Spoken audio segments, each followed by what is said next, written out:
हरिः ओम्। ॐ श्रीकृष्णपरब्रह्मणे नमः। श्रीमद्भगवद्गीता अतः द्वादशोऽध्यायः। भक्तियोगः। अर्जुन उवाच एवं सततयुक्ता ये भक्तास्त्वां पर्युपासते ये चाप्यक्षरमव्यक्तं तेषां के योगवित्तमाः। श्रीभगवानुवाच मय्यावेश्य मनो ये मां नित्ययुक्ता उपासते श्रद्धया परयोपेताः ते मे युक्ततमा मताः।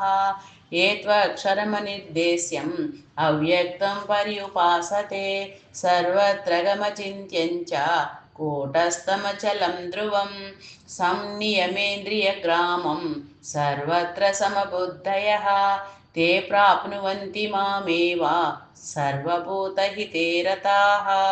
क्लेशोऽधिकतरस्तेषाम् अव्यक्तासक्तचेतसाम् अव्यक्ता हि गतिर्दुःखं देहवद्भिरवाप्यते।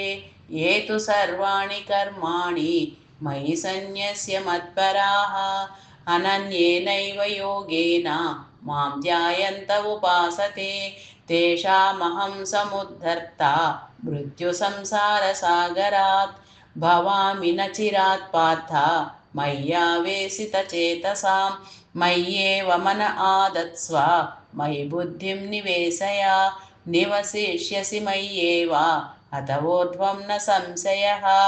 अत चित्तं समाधातुं न शक्नोषि मयि स्थिरम् अभ्यासयोगेन ततः मामिच्छाप्तुं धनञ्जय अभ्यासेऽप्यसमर्थोऽसि मत्कर्म परमो भव मदर्थमपि कर्माणि कुर्वन् सिद्धिमवाप्स्यसि।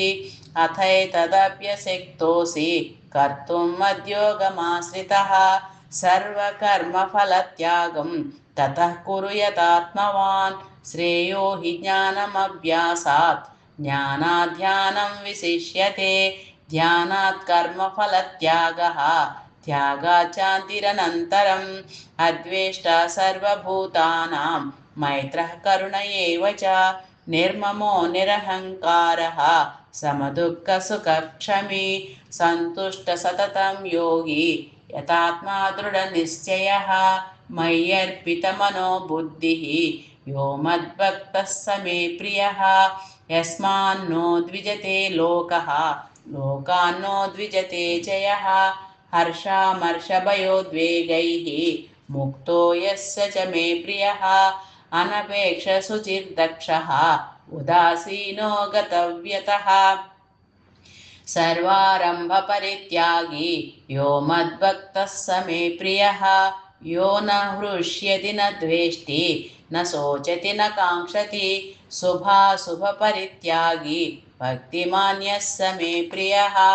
समशत्रौ च मित्रे च तथा मानावमानयोः शीतोष्णसुखदुःखेषु समसङ्गविवर्जितः तुल्यनिन्दास्तुतिर्मौनी सन्तुष्टो येन केनचित् अनिकेतः स्थिरमतिः भक्तिमान् मे प्रियो नरः। ये तु धर्म्यामृतमिदं यथोक्तं पर्युपासते श्रद्धाधानामत्परमाः भक्तास्तेतीव मे प्रियाः। ॐ तत्सत् इति श्रीमद्भगवद्गीतासु उपनिषत्सु ब्रह्मविद्यायां योगशास्त्रे श्रीकृष्णार्जुनसंवादे भक्तियोगो नाम द्वादशोऽध्यायः। हरिः ओम्।